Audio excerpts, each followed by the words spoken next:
Bienvenue, à toutes et à tous. Donc j'en profite en attendant que tout le monde se connecte. Moi je m'appelle Victor, je suis donc le cofondateur de Gazooey. Pour celles qui suivent nos actualités sur YouTube, toutes nos vidéos, vous me connaissez aussi et je suis accompagné bien sûr de Marie.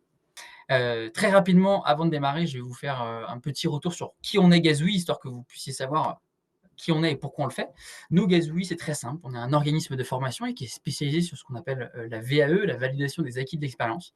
On est engagé pour la valorisation des métiers de la petite enfance, le métier d'assistante maternelle, le métier d'auxiliaire de petite enfance, d'auxiliaire de puériculture.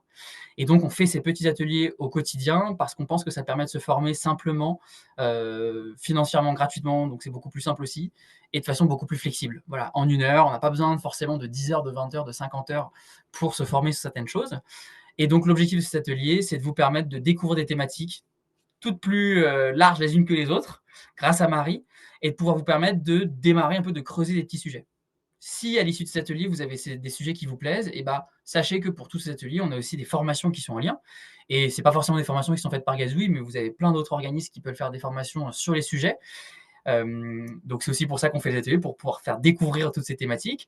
Et une fois que vous serez bien formé et que vous aurez envie de vous valoriser, de passer à une autre étape dans votre carrière, et ben là, on pourra vous accompagner sur ce projet de diplôme. Parce que comme vous le savez, dans la petite enfance, vous avez souvent énormément d'expérience, donc énormément de compétences. Mais pour faire reconnaître ces compétences, il faut trouver le moyen. Et le moyen pour ça, ça s'appelle la VAE, la validation des acquis de l'expérience, dont Marie pourra vous parler, puisqu'elle a fait une VAE de JE. Et en fait, concrètement, la VAE, bah, ça permet de, en valorisant vos expériences, donc en rédigeant ce qu'on appelle un livret d'expérience, euh, et ensuite en passant devant un jury, de valider un des 3 diplômes de la petite enfance. Donc on a bien sûr le CAP AEPE, le diplôme d'auxiliaire de puériculture et le diplôme d'éducatrice de jeunes enfants. Voilà.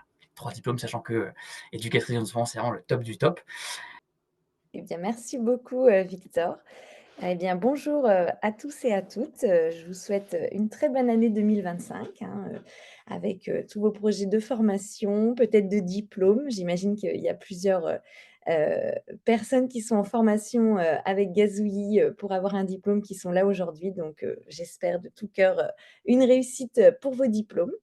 Alors avant de parler du sujet, qui vous intéresse, l'hypersensibilité, bah, je vais commencer par me présenter pour ceux, bah, qui arrivent, chez Gazouille pour le premier atelier. Donc moi, je suis Marie-Lille, donc je suis, professionnelle à la petite enfance. Alors moi, j'ai travaillé pendant 17 ans en crèche. Pendant une bonne dizaine d'années, j'étais auxiliaire de puériculture et après, je suis devenue éducatrice par le biais de la VAE comme vous l'a dit, Victor. Donc moi, je suis passée par ce parcours, VAE et aujourd'hui, bah, j'accompagne des candidates, et je suis très contente d'accompagner des candidates parce que, bah, moi, je l'ai fait toute seule et c'était pas forcément évident. C'est un parcours, qui nous permet de vraiment se sentir valorisé, mais qui est assez confrontant. Donc se faire accompagner, c'est quand même, enfin, moi, je recommande d'être accompagnée pour le faire. Alors, au niveau de mon parcours, bah, moi, j'ai quitté le monde des crèches il y a maintenant 3 ans pour, accompagner, les professionnels et les parents. Donc, je suis, coach, en parentalité, en éducation. J'ai mon cabinet, sur Paris, donc j'accompagne les parents sur toutes les problématiques qu'ils ont avec leurs enfants de 0 à 18 ans. Et je suis aussi praticienne EMDR. Donc c'est une méthode pour, libérer, tout le stress post-traumatique. Donc, je vais accompagner mes clients sur, leurs problèmes qu'ils ont pu vivre dans leur enfance ou des traumatismes, qu'ils ont vécus à l'âge adulte et je fais aussi de l'EMDR, sur les enfants et les adolescents. Et je travaille avec Gazouillis, donc j'accompagne aussi des candidates. Donc il y en a certainement ici que je salue, et moi ma spécialité c'est l'oral parce que, je me suis formée, hein, comme j'ai fait 2 ans et demi d'école de coaching et après une formation de MDR, j'ai plein d'outils sur la gestion du stress. Donc j'accompagne beaucoup de candidates, sur les 3 diplômes CAP, auxiliaire et éduc, dans la préparation à l'oral.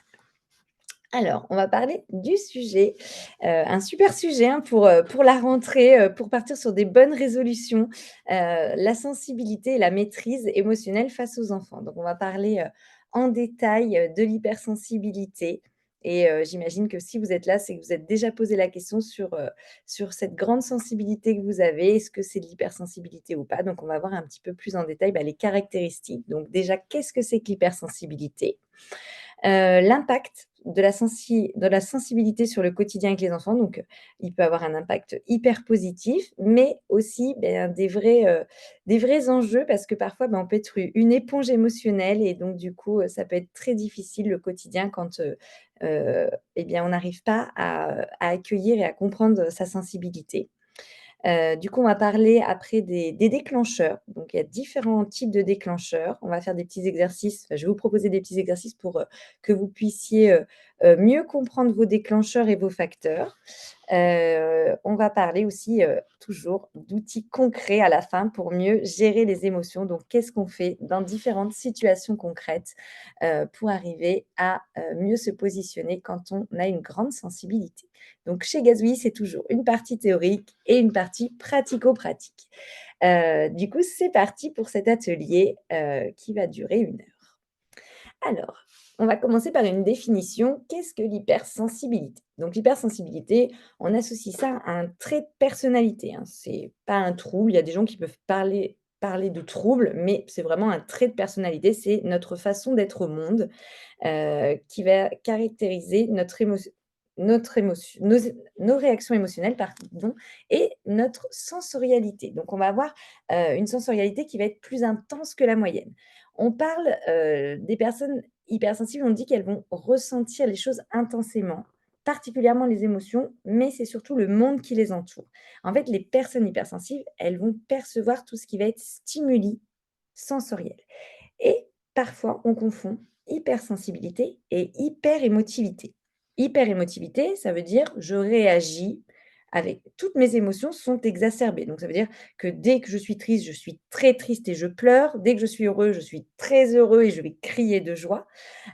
Pareil pour la colère. Enfin, je ne vais pas faire toutes les émotions. Je pense que vous avez compris l'idée. Une personne hypersensible a une hyperémotivité, mais ça ne se résume pas qu'à ça.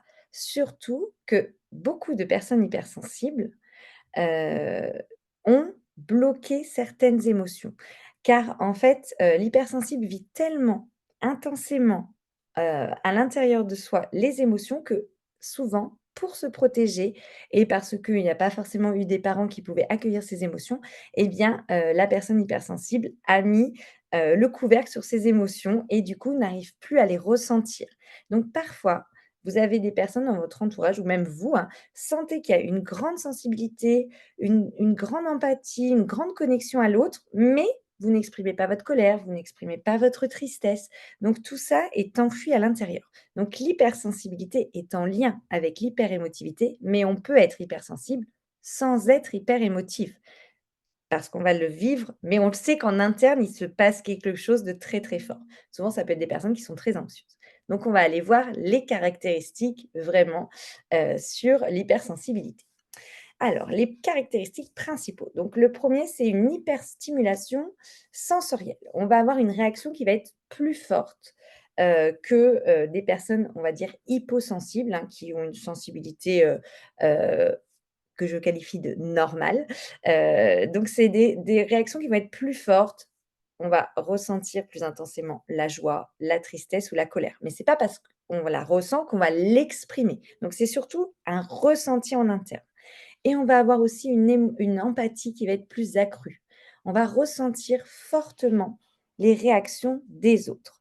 Donc, on va être très chamboulé dans nos relations si justement déjà on n'arrive pas à bien se connecter à soi-même et donc du coup d'être tout le temps en interaction avec les autres, ça peut être très épuisant. On va avoir une réactivité sensorielle, donc au niveau des sens. C'est pour ça que je vous ai mis une petite main. Les personnes hypersensibles, ils peuvent avoir un sens ou 2 ou 3 ou tous les sens plus développés que la moyenne. Donc, par exemple, une personne hypersensible peut avoir une sensibilité accrue au bruit, donc être très vite gênée quand, il y a un brouhaha. Ils n'arrivent pas à se concentrer, ou en boîte de nuit, ils n'entendent pas, les gens qui vont parler.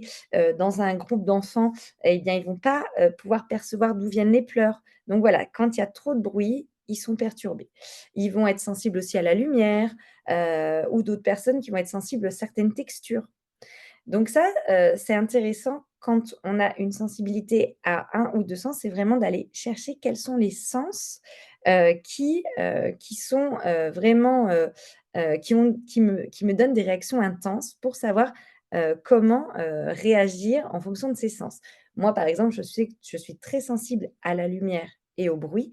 Eh bien, comme j'ai noté mon hypersensibilité, eh bien, quand je vais dormir quelque part, eh bien, je vais observer s'il y a des petites lumières et je vais toujours partir avec un masque et des boules caisses pour pouvoir avoir un sommeil apaisé. Donc quand on le sait, qu'on a une hyper-réaction sensorielle à un de nos sens, eh bien, c'est bien de le prévoir et pouvoir du coup être plus serein quand on est à l'extérieur. Pareil pour, le bruit ou les sensations, on appelle ça l'hypersthésie, hein, quand, quelqu'un a des réactions à des textures, donc éviter certaines matières par exemple, ou avoir toujours quelque chose à toucher qui peut être comme un petit doudou.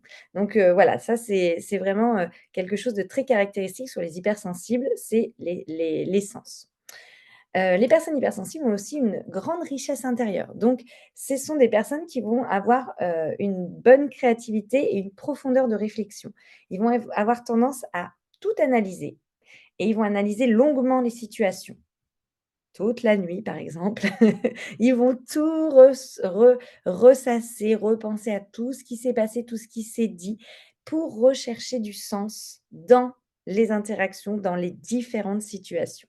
Donc, ce sont des personnes qui, vont, beaucoup vibrer, qui vont être beaucoup dans l'introspection et essayer de vraiment comprendre ce qui s'est passé dans chacune des situations. Donc, une très bonne capacité d'analyse.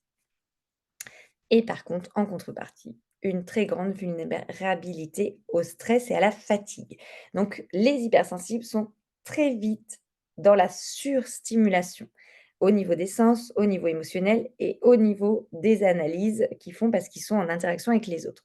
Donc, si en plus dans les relations que l'hypersensible a, il y a des relations qui demandent beaucoup d'exigence, eh bien, on peut être beaucoup, dans l'anxiété, dans le stress et du coup, je pense que vous voyez où je veux en venir. Dans les relations exigeantes, on peut penser à des relations avec les enfants. Alors pourquoi, l'hypersensibilité ou la grande sensibilité est-elle souvent fréquente chez les professionnels qui travaillent avec des enfants? Eh bien déjà, ça vient, de la nature du métier. Souvent, quand on a une grande sensibilité, eh bien, on a tendance à aller vers ces métiers. Les métiers où on s'occupe des enfants, aussi bien, être instituteur, animateur, éducateur, assistante maternelle, auxiliaire, enfin voilà, tous les métiers où on va s'occuper des enfants parce que, les personnes hypersensibles, elles aiment côtoyer les enfants parce qu'elles ont un grand sens de l'empathie. Donc elles vont très vite comprendre ce qui se passe pour l'enfant et elles ont une capacité naturelle à se connecter à l'autre. Donc quand on est en train de chercher, vers quel métier on peut se tourner, eh bien, on va chercher déjà dans notre propre nature ce qu'on aime et ce qui est facile pour nous. Et donc du coup, quand on a de l'empathie et qu'on arrive à se connecter facilement aux enfants, eh bien souvent dans ces expériences, c'était des bonnes expériences, donc on va avoir tendance à vouloir aller vers ces métiers.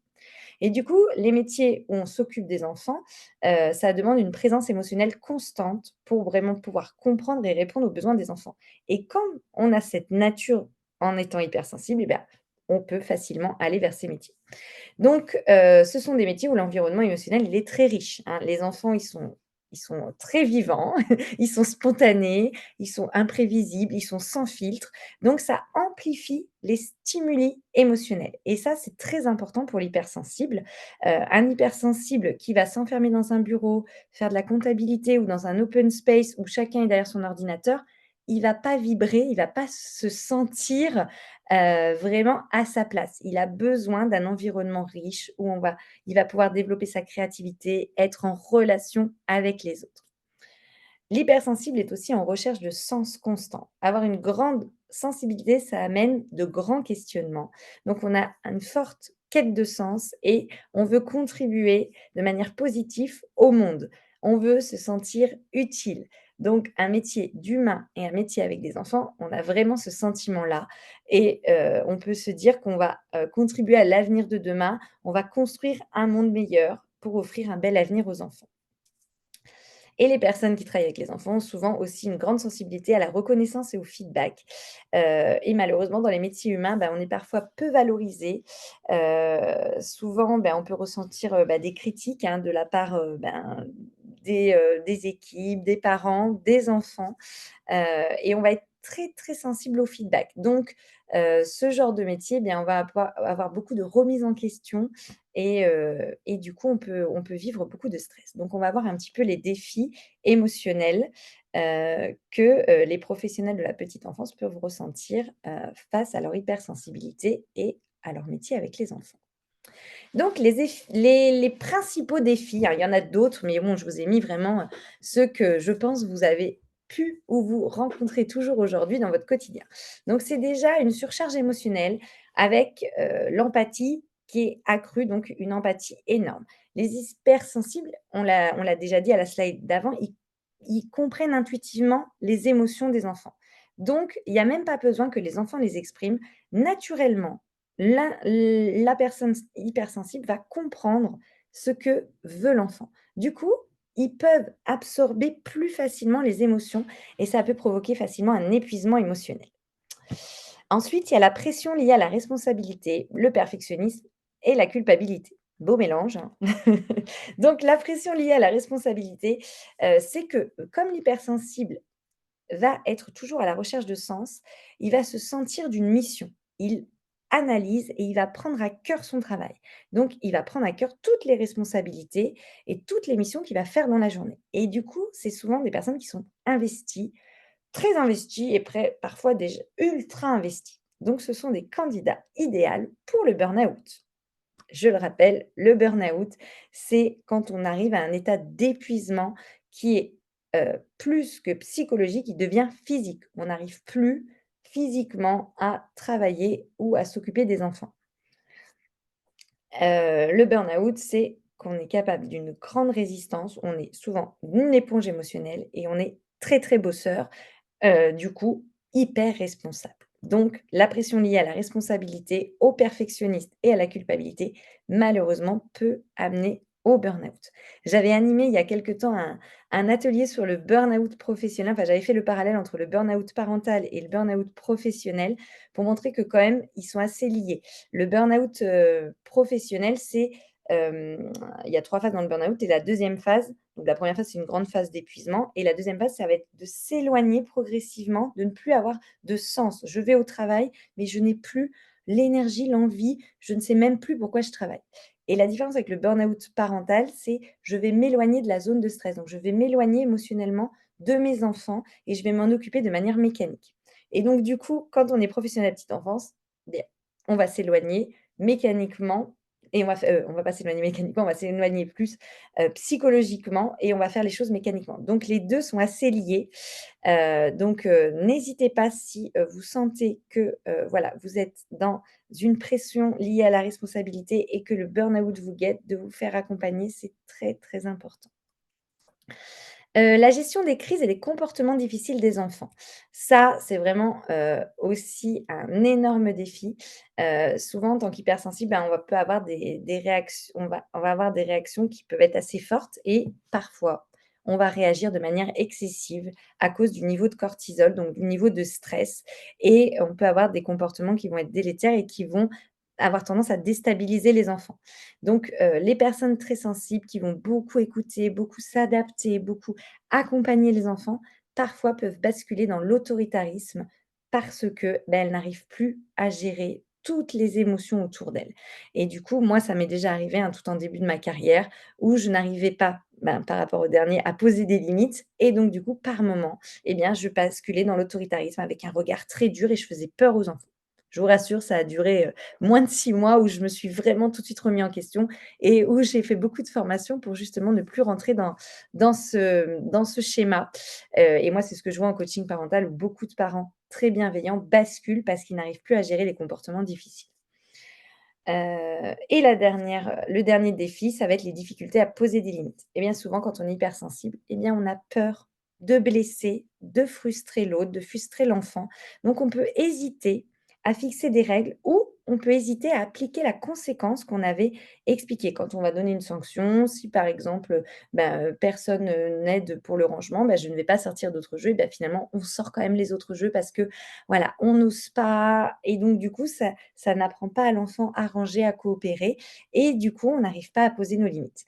et du coup, ça propose un manque de cadre et de repères pour l'enfant. Donc ça, c'est vraiment essentiel de poser ses limites, mais parfois, voilà, pour un hypersensible, ça peut être vraiment un gros enjeu.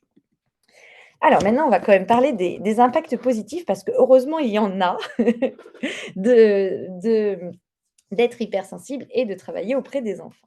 Donc déjà, première chose, c'est qu'on va proposer un accompagnement émotionnel qui va être adapté à l'enfant. Comme, quand on est hypersensible, on ressent ce que l'autre a besoin et on peut répondre aux besoins de l'enfant de manière adaptée et de manière cohérente. Donc ça permet vraiment aux enfants de se sentir écoutés et de, avoir confiance en l'adulte et de nourrir leur estime d'eux-mêmes. Ensuite, l'hypersensible va avoir une grande créativité, une imagination. Donc comme ce sont des personnes qui ont une vie intérieure riche, ils vont proposer souvent des activités, des petites idées ludiques. Ils voient un matériel par terre, les enfants s'ennuient, hop! Et ça va être une idée qui va souvent stimuler les enfants parce qu'en fait, ils vont l'exprimer avec beaucoup d'émotion. Quand on travaille en équipe ou qu'on va au RPE et qu'on voit une personne, voilà, qui est souvent très créative et qui propose des choses avec beaucoup d'émotion, bah, c'est souvent une personne qui est hypersensible. Une grande capacité d'écoute et la personne hypersensible souvent écoute et se centre sur l'autre et n'est pas dans le jugement. Et ça vraiment encourager les enfants à pouvoir s'exprimer parce qu'ils savent qu'en face d'eux, ils ont quelqu'un qui va les écouter avec empathie et c'est pareil pour les parents et ça va favoriser la création d'un lien sécurisant. Évidemment, quand, une personne, est douce, empathique, ça devient une figure d'attachement sécurisante qui va renforcer le sentiment de sécurité et de confiance en l'enfant, donc qui va pouvoir, se positionner, avec l'enfant à sa hauteur, être disponible, être cohérent, répondre rapidement parce qu'en fait, elle comprend ce qu'a besoin l'enfant et elle se met à sa place. Donc ça peut créer un vrai lien sécu. Donc c'est quand même très positif d'être hypersensible avec les enfants.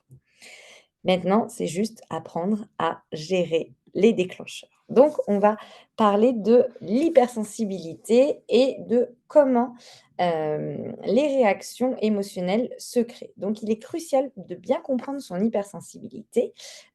Plus on se connaît et mieux on peut prévoir ses réactions, prendre du recul, anticiper et développer du coup son intelligence émotionnelle. L'intelligence émotionnelle, c'est vraiment faire une introspection, se connaître, savoir qu'est-ce que je vis à l'intérieur et comment je peux être bien avec moi-même, accueillir mes émotions et du coup, si je suis bien avec moi-même et ben, je peux être bien dans ma relation avec les autres. Quand on a une bonne intelligence émotionnelle et ben, après on a une bonne intelligence relationnelle. Donc c'est mieux s'accepter, se libérer de ces facteurs qui vont, souvent déclencher, plein de situations compliquées. Donc là, on va aller voir les différents déclencheurs. Moi, par exemple, quand je travaille en coaching, je vais, quand il y a une situation, critique entre un parent et un enfant, je vais aller voir qu'est-ce qui déclenche la situation et quels sont les facteurs qui vont faire que cette situation perdure. Donc je travaille beaucoup sur les facteurs, mais là, on va travailler plutôt sur les déclencheurs aujourd'hui pour que vous puissiez avoir du recul sur ces déclencheurs. Donc, il y a différents déclencheurs. Il y a des déclencheurs humains au niveau de l'environnement et au niveau interne. Donc, les déclencheurs humains, c'est quand on va être en relation avec les autres. Donc, ça va être tous les conflits. Donc, dès qu'on est en désaccord, dès qu'on a des tensions avec quelqu'un, voilà, ça peut nous activer. Tout ce qui va être critique, on peut ressentir le sentiment de ne pas être apprécié, et du coup, ça peut vraiment activer un énorme stress pour un hypersensible parce qu'on a l'impression de subir un jugement qui est injuste. Donc, on va être très, très sensible aux critiques et parfois, on va éviter les critiques. Donc, on va tout faire pour être parfait, pour éviter la critique. Bon, ça, je vous l'ai mis après, mais c'est dans le perfectionnisme. Et ça, je l'ai déjà dit, mais on a une empathie excessive, donc on absorbe tout ce qui peut se passer autour et particulièrement, malheureusement, le mal-être des enfants, l'anxiété des parents, le stress des parents. Donc on peut devenir des éponges émotionnelles. Donc ça, c'est tout ce qui va être par rapport aux interactions humaines. Ensuite, les déclencheurs par rapport à l'environnement. Donc la surcharge, sensorielle, donc ça aussi, j'en ai déjà parlé à la deuxième slide. Donc c'est tout ce qui va être, les sensations autour de nous. Donc les bruits forts, l'agitation, les lumières vives. Donc ça, on peut être très sensible à ça. Donc ça, c'est assez facile enfin, c'est facile. Tout dépend du contexte, hein. Quand on est dans une gare et que, bah, il y a énormément de monde, on va avoir du mal à, décharger. Mais si on est à la maison et qu'il y a beaucoup de bruit, on peut proposer une activité plus calme, beaucoup de lumière, on tire les rideaux. Donc ça, on peut adapter le niveau de surcharge sensorielle si on a conscience que c'est ça qui nous déclenche. L'encombrement ou le désordre. Comme la personne hypersensible a un monde intérieur très riche, si à l'extérieur, il y a beaucoup, beaucoup de bazar, eh bien, il peut avoir une sensation de chaos. Si déjà à l'intérieur, la personne est un peu dans une anxiété, en train de réfléchir à plein de choses et qu'à l'extérieur, c'est le chaos, eh bien, ça peut être aussi très compliqué. Donc, moi, par exemple, quand j'étais dans des crèches où c'était tout le temps le bazar, ben, j'étais tout le temps j'avais un besoin d'ordre et qu'on organise les sections, qu'on range, que chaque chose soit à sa place, qu'on étiquette. Parce que ça me permettait, voilà, de mieux, gérer et de mieux accompagner les enfants. Donc l'environnement a vraiment pour moi un gros, gros impact, enfin même, l'humain, hein, mais là je parle moi personnellement, sur mon hypersensibilité et le manque d'espace personnel. Ça, c'est crucial, si on n'a pas de moment de calme, de solitude pour se ressourcer. Donc ça, même si on est avec des collègues ou avec des enfants, ça peut être important, si vous sentez que c'est un vrai déclencheur pour vous, de prendre des temps où vous n'êtes pas en train d'être stimulé, où vous n'êtes pas en train de répondre aux besoins. Moi, je me souviens d'une situation où, j'étais, seule avec un groupe d'enfants, donc je devais avoir, 7-8 grands et j'avais proposé, déjà 2 activités, donc je ne sais plus ce que c'était, on va dire, pâte à modeler et un petit loto. Donc j'avais fait déjà 2 activités à la suite, donc ça faisait bien, 2 heures et demie que j'étais en activité avec les enfants et on a rangé l'activité, donc le loto et là, je les ai laissés en jeu libre et il y a un petit qui est venu me stimuler pour me demander une histoire. Je suis sur mon lieu de travail, j'ai encore de l'énergie, eh bien, j'aurais pu tout de suite lui dire oui. Et en fait, là, je me suis accordé un espace pour moi et je lui ai dit: «Écoute, là, moi, je suis un petit peu fatiguée et j'ai besoin d'un temps pour moi. Donc, je vais te laisser aller jouer, mais je te raconterai ton histoire tout à l'heure». Donc, c'est s'accorder ça, oser dire non, stop à l'enfant, même si ça pourrait être le moment propice parce que vous n'avez pas eu le moment, mais ne pas, voilà, être dans ce perfectionnisme de: «Je dois absolument répondre à tous les besoins des enfants», mais s'accorder cet espace personnel. Bon, pour la petite histoire, j'ai quand même raconté l'histoire à ce petit garçon parce que trop mignon, il est parti pour jouer, je ne sais plus à quoi et il est revenu, mais peut-être 1 ou 2 minutes après, il m'a dit: «C'est bon Marie, tu n'es plus fatiguée, tu t'es reposée». Et c'était tellement chouchou que ça m'a remplie. Du coup, je lui ai raconté sa petite histoire. Donc, ne faites pas forcément ça, mais l'idée, c'est vraiment de s'autoriser des moments de ressources et de solitude, même avec les enfants. Ne pas être dans la surstimulation et la proposition et répondre constamment, mais les laisser des fois, parfois, des moments en jeu libre de 20, 30 minutes en disant: «Je suis là, je vous observe et je vous laisse jouer tout seul». Alors, il y a aussi tout ce qui va être déclencheur interne. Donc, on a déjà un peu parlé, le perfectionnisme. Donc, c'est les exigences élevées qu'on a envers soi-même. Un petit peu une petite voix intérieure, une petite voix assez jugeante, hein, qui est pas très sympa, qui dit toujours: «Tu peux mieux faire. T'as pas fait comme il faut. Qu'est-ce que diraient les autres? Si les parents te voyaient, si ta collègue te voyait?» Donc, un juge interne qui nous envoie toujours vers le mieux, l'excellence. Quand on est perfectionniste, on a souvent un sentiment de ne pas être à la hauteur et ça souvent, ça s'est créé dans l'enfance, parce que, bah, on n'était pas assez valorisé pour ce qu'on était et du coup, on a créé cette croyance qu'il fallait toujours, être mieux et qu'on n'était pas à la hauteur ou qu'on n'était pas assez bien. La fatigue ou le stress accumulé, ben, ça réduit notre tolérance, hein. Plus on est fatigué, moins on va accepter le stress et du coup, d'accompagner les émotions et les souvenirs et les expériences passées. Donc ça, c'est, les réactions, par exemple, de nos blessures, de nos traumatismes émotionnels antérieurs. Moi, ce que j'explique beaucoup en coaching parental, c'est quand on a eu, ben, des expériences, négatives quand on était enfant et bien adulte, malheureusement, elles sont toujours imprégnées dans notre corps. Si, par exemple, au moment du repas des enfants, l'enfant, bah, ne veut pas manger et qu'on n'arrive pas à être la professionnelle, accueillante, ludique, sympathique avec l'enfant et qu'on a une réaction assez dure, qu'on a limite envie de le punir, de le sortir de table, de s'énerver, eh bien, c'est souvent on va aller voir ce qui s'est passé dans l'enfance de la professionnelle ou du parent. Eh bien, quand la professionnelle était enfant, comment réagissait sa maman au moment du repas? Si c'était une maman douce, qui prenait le temps de prendre l'enfant sur ses genoux, de lui redonner à manger, eh bien, à l'âge adulte, quand le professionnel va être face à un enfant qui ne veut pas manger, eh bien, il va pouvoir se mettre à accompagner l'enfant naturellement, avec empathie.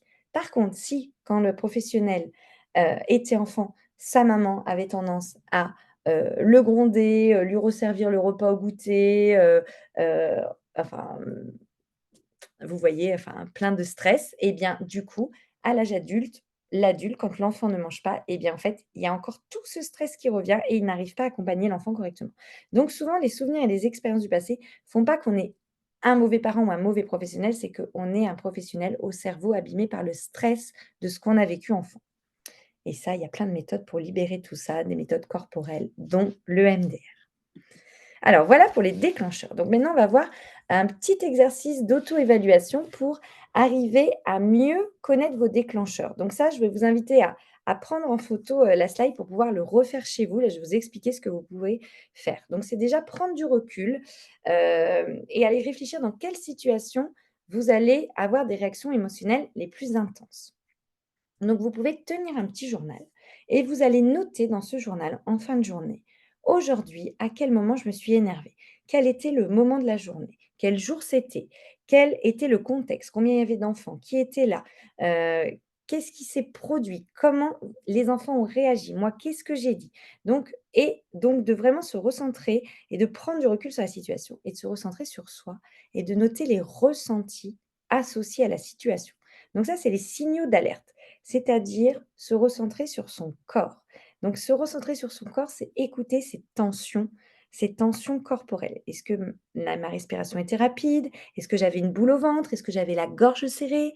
Est-ce que j'avais des tensions au niveau du cou? Moi, je sais que dès que en crèche, je commençais à avoir des petites tensions dans le cou, c'est que je savais que là, j'avais accumulé trop de stress. Donc je prenais toujours 5 minutes, j'avais une huile essentielle de menthe poivrée dans mon casier et j'allais me masser les épaules avec la menthe. Voilà, le froid, ça m'apaisait immédiatement. Donc moi, c'était vraiment ce signe-là. J'écoute mon corps et je sais que si je ne fais pas attention à ce que mon corps me dit, je peux partir en réaction émotionnelle forte. Hem Et identifiez aussi vos pensées récurrentes. Souvent, les réactions de stress viennent du corps, mais aussi de nos pensées. Donc, qu'est-ce que vous êtes dit au moment où vous avez surréagi avec l'enfant ou avec la professionnelle ou avec le parent? Est-ce que vous avez senti un sentiment d'injustice, une peur de l'échec, une envie de fuir? Est-ce que vous êtes dit: «Je suis nul, j'y arriverai pas, c'est injuste, je mérite pas ça, je peux plus le supporter»? Donc, notez toutes ces pensées qui vous ont traversé l'esprit et ensuite analysez votre expérience. Posez-vous les questions tout le temps, qu'est-ce qui s'est passé vraiment? Qu'est-ce qui a déclenché cette réaction? Est-ce que c'est vraiment la réaction en elle-même? Est-ce que c'était le bruit? Quelle émotion était prédominante? Qu'est-ce que j'ai exprimé à ce moment-là? Et pourquoi cela m'a-t-il touché à ce point? Donc plus on va prendre du recul sur les situations et mieux on arrivera à se comprendre. Je vous donne un exemple concret. Moi que j'avais vu avec une maman qui, par exemple, avait des réactions très, très fortes quand, son fils mordait sa fille. Donc, la morsure déclenchait une réaction assez hystérique chez cette maman. Et du coup, l'émotion qui était prédominante, c'était la colère. Mais souvent, il peut y avoir d'autres émotions. Derrière la colère, il peut y avoir de la peur, de la tristesse. Il peut en avoir d'autres, hein, de la honte, mais souvent, c'est les émotions prédominantes. Eh bien, on est allé chercher pourquoi ça l'a touchée, qu'est-ce qu'elle se disait. Eh bien, en fait, elle trouvait ça hyper injuste que sa fille se fasse agresser sans raison. Et en fait, ce qui l'activait le plus, c'est que elle n'arrivait pas, sa fille, à trouver sa place. Et ça la rendait triste, qu'elle n'arrive pas à poser ses limites et qu'elle n'arrive pas à rentrer en relation avec son frère. Donc, de cette réaction, on a pu vraiment aller chercher pourquoi cette maman, elle était en hyper réaction de colère parce qu'il y avait l'injustice et il y avait la tristesse pour arriver à trouver sa place. Donc après, on a beaucoup travaillé sur comment aider son enfant à trouver sa place et elle, en quoi ça avait un un lien sur son histoire. Parce que c'est ça fait souvent les réactions de nos enfants nous renvoient sur notre propre histoire. Est-ce que cette maman avait elle aussi du mal à trouver sa place et à s'affirmer face à l'agressivité? Donc ça, c'est vraiment des exercices qui sont très importants pour arriver à prendre du recul sur ce qu'on ressent. Alors maintenant, je vais vous proposer de différencier l'empathie saine du syndrome de l'éponge, parce que souvent, quand on est hypersensible, on a une tendance à être une éponge émotionnelle, à absorber les émotions comme les enfants.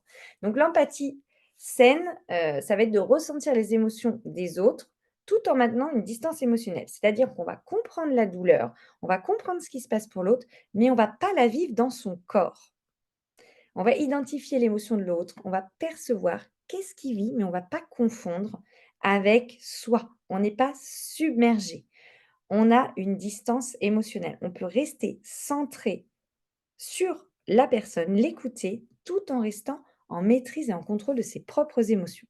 On est capable de prendre du recul et analyser la situation avec objectivité. Nous, en école de coaching, on a fait beaucoup de travail sur ça, parce qu'en fait, souvent, quand on veut devenir coach, on a un petit syndrome de l'éponge, parce qu'on comprend bien les autres. Mais du coup, pour être en empathie, il faut se libérer de ce syndrome. Donc, du coup, nous, on faisait beaucoup d'exercices d'écoute, et je vous en donne un que j'ai trouvé hyper intéressant, où on devait écouter quelqu'un, donc c'était une autre coach, on était en exercice, qui nous racontait une situation qu'elle avait vécue avec beaucoup d'intensité, donc une situation vraiment émotionnelle. Et du coup, l'exercice, c'était, à un moment donné, en position d'écoute, on se centre sur l'autre. Donc on est vraiment centré que sur ce que la personne nous dit. À un moment donné, on est centré que sur soi. Donc on va être plus dans l'analyse, le recul de qu'est-ce qui se passe pour la personne, et à un moment donné, on va se centrer sur les 2. Donc on écoute la personne et en même temps on se connecte à notre énergie et on voit ce que ça active en nous. Est-ce que j'ai des petits papillons? Est-ce que j'ai la chaleur qui monte? Est-ce que j'ai envie de pleurer? Et donc du coup, on va aller travailler pourquoi cette situation me fait réveiller ça. Et donc du coup, nous, en tant que coach, on va aller aussi travailler sur nos souvenirs traumatiques pour libérer ça, pour pouvoir être vraiment dans une écoute empathique. Donc si vous sentez que vous avez une tendance à être dans l'empathie dans certaines situations, puis d'autres qui vous active et que vous êtes plus dans le syndrome de l'éponge, c'est intéressant d'aller libérer ça et d'aller travailler ça avec un psy, un coach. Par exemple, moi, avant, quand il y avait quelqu'un qui pleurait, j'avais tout de suite tendance à prendre la personne dans les bras, et du coup, parce que j'étais éponge, j'étais submergée. Maintenant, je vais pas forcément tendre les bras et je vais respirer, me centrer sur moi. Je me sens bien, moi, est-ce que j'ai envie de pleurer? Non, et du coup, je vais écouter la personne, qu'est-ce qu'elle a à me dire, et du coup, je vais être en empathie avec elle, mais je vais pas le vivre en interne dans mon corps. Donc l'empathie saine, ça permet vraiment d'avoir une relation de confiance et de prendre des décisions qui vont être adaptées pour aider l'autre efficacement. Alors que le syndrome de l'éponge, on absorbe les émotions et ça va perturber notre équilibre. On va ressentir les émotions de l'autre comme, de l'autre comme si c'était les nôtres, et on n'arrive pas à différencier l'autre de notre propre émotion. Donc on va avoir une surcharge et on va avoir tendance à être dans un rôle de sauveur. C'est-à-dire qu'on va s'oublier, on va pas poser ses limites et on va se vider, on va vider notre énergie. Donc, quand on est dans le syndrome de l'éponge, on va avoir des difficultés à prendre du recul et on va avoir souvent des réactions disproportionnées et déséquilibrées. Donc maintenant, on va voir, je ne vais pas tergiverser pour l'éponge, parce que le mieux, c'est d'avoir de l'empathie saine.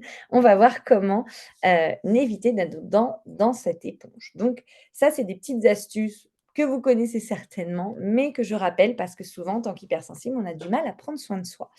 On s'oublie souvent. Donc, première chose, ça va être de respirer, de se faire des petits rituels de décompression. Dès que la pièce est chargée émotionnellement, qu'il y a beaucoup de stimuli, beaucoup de désordre, on se met en cohérence cardiaque. Moi, dans ma dernière structure, quand j'arrivais que c'était le dawa, le gros bazar, au lieu de précipiter dedans, de tout ranger, de prendre les enfants, je m'asseyais, je respirais quelques secondes et j'observais. Et là, je me mettais en pleine conscience, ici et maintenant. On peut faire de la cohérence cardiaque, essayer vraiment de se recentrer sur soi.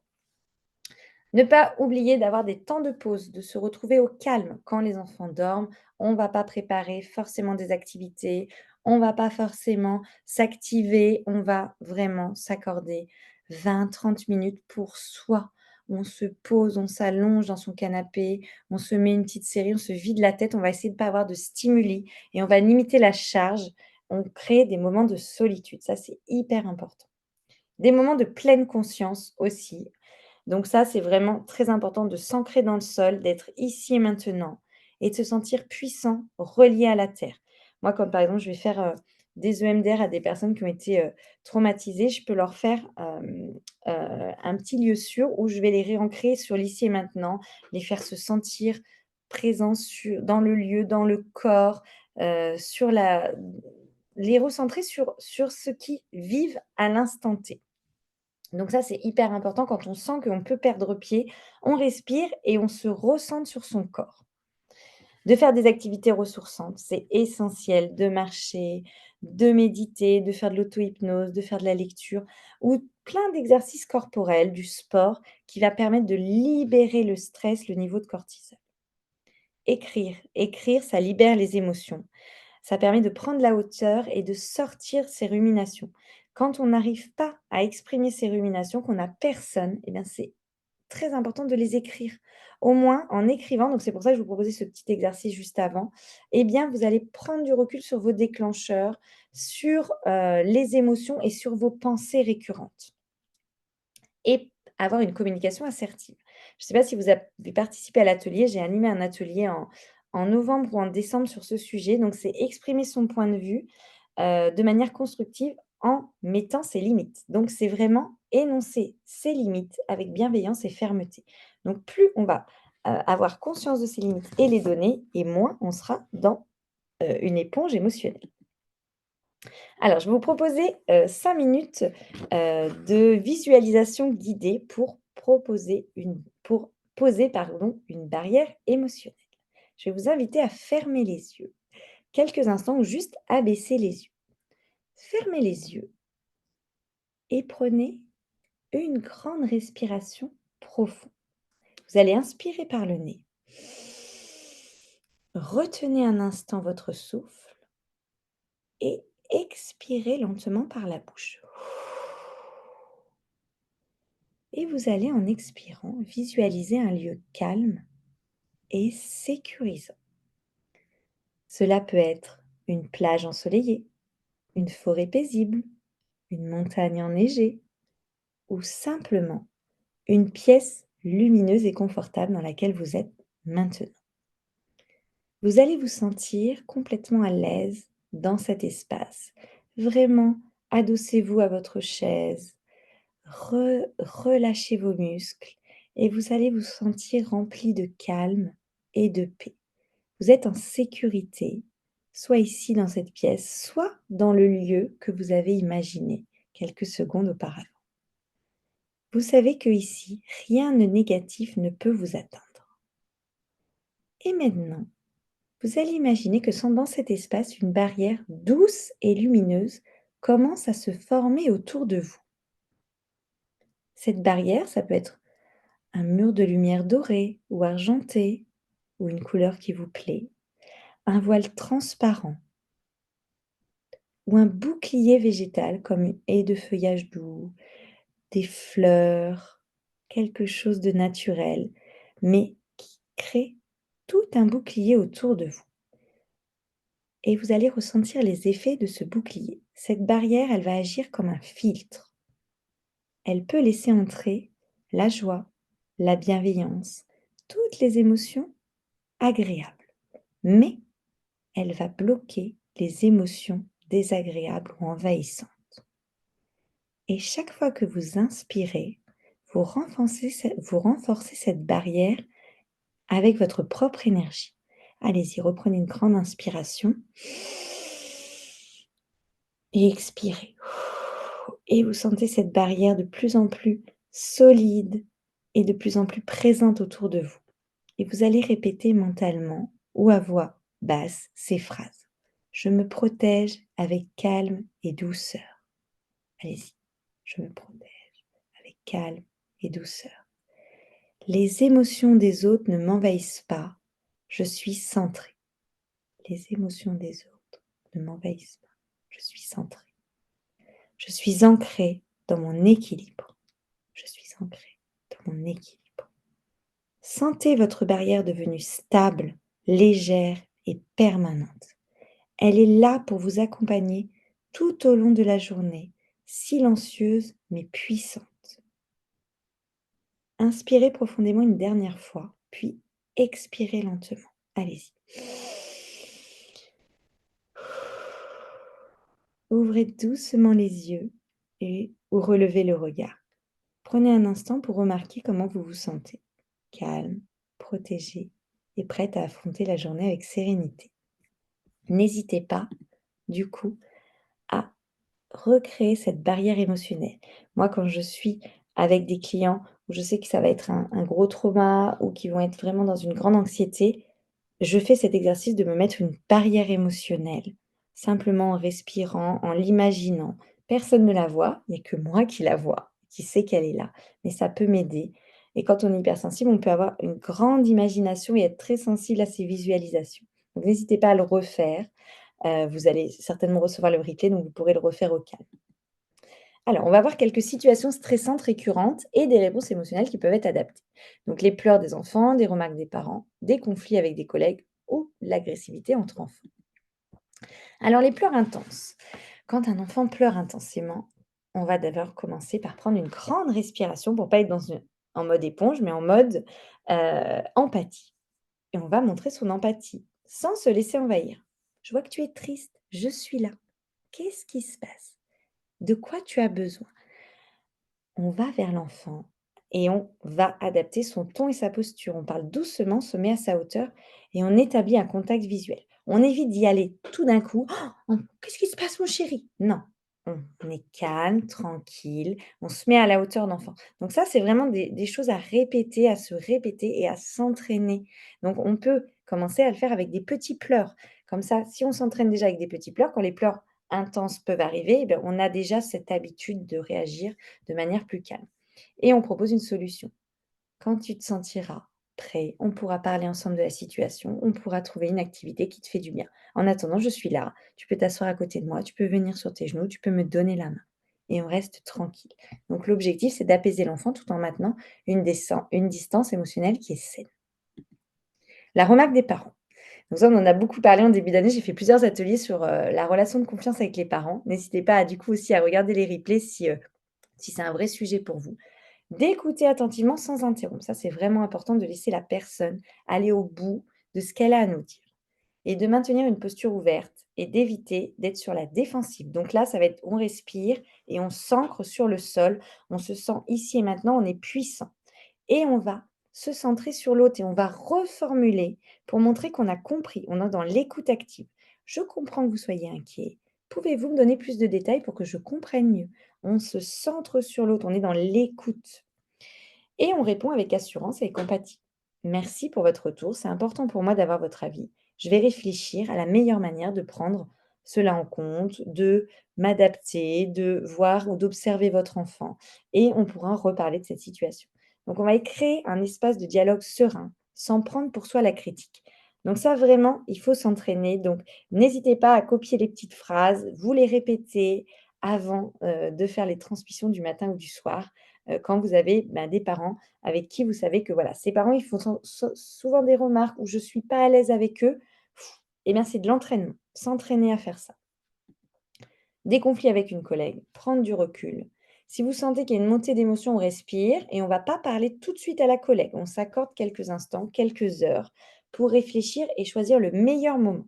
Et du coup, on va être dans une communication bienveillante et assertive. On va parler du désaccord, on va parler des limites et on va essayer de trouver un terrain d'entente. J'ai remarqué qu'on avait eu ce désaccord, donc on parle du sujet, et j'aimerais qu'on en parle calmement pour qu'on trouve une solution ensemble. Et je suis sûre qu'on va trouver. Voilà, on montre qu'on est vraiment dans cette démarche positive de trouver un accord et on exprime nos besoins, sans accuser l'autre. Donc le mieux, c'est d'utiliser la communication non violente. Quand? Donc on décrit la situation, quand je t'ai vu ou quand, il s'est passé ça. Je me suis sentie, donc on exprime ce qu'on a ressenti et moi j'ai besoin, donc on exprime son besoin et j'aimerais que nous puissions et donc du coup, on fait une demande, que nous puissions trouver, comment, accompagner l'enfant, pour qu'il puisse poser, son doudou, voilà et on va chercher ensemble un compromis. Est-ce que tu es d'accord pour qu'on réfléchisse au meilleur moment pour donner les doudous, pour déposer les doudous, enfin voilà, pour qu'on puisse avancer correctement ensemble? Donc l'objectif, c'est de désamorcer le conflit et favoriser une discussion constructive, tout en exprimant nos limites. Donc ça aussi, pareil, ça s'entraîne. Donc n'hésitez pas, si vous avez peur du conflit, déjà de le faire avec vos enfants à la maison, avec votre conjoint, avec vos amis, avec vos parents, pour pouvoir après le faire sereinement avec vos collègues. Et l'agressivité entre enfants. Donc ça aussi, j'avais animé des ateliers sur le sujet. On intervient immédiatement, évidemment, quand on voit que les enfants, ils vont en venir à des morsures, des griffures, tirer les cheveux, on intervient, mais on est calme. Stop! Stop, stop, stop, on s'arrête, on ne se fait pas mal. Et là, on va séparer les enfants et on va décrire ce qui se passe. On va les inviter à se calmer. Posez-vous. Moi, j'ai vu que là, vous étiez tous les 2 en train de vous disputer pour le livre et on va en discuter. Et on va les aider à exprimer leurs émotions. Qu'est-ce qui t'a énervé? Comment tu t'es senti? Alors, quand ils ont 2 ans, ils vont pas pouvoir nous dire comment ils sont sentis, c'est plus vers 3, 4 ans où ils vont commencer à pouvoir l'exprimer, mais nous, on va le dire. Là, je vois que, toi, tu t'es énervé, toi, tu as eu peur, tu as crié, tu as pleuré. Oui, là, ça a fait vivre plein d'émotions et ensuite, on va être le médiateur et on va essayer de voir comment on va pouvoir gérer ce problème de manière différente.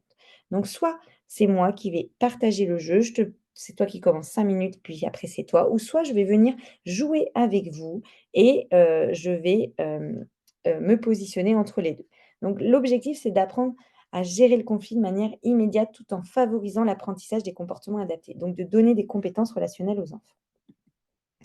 Et pour conclure, donc je vous redonne un petit peu, tout ce que j'ai dit dans l'atelier, comment bien équilibrer les impacts de l'hypersensibilité dans la relation avec les enfants.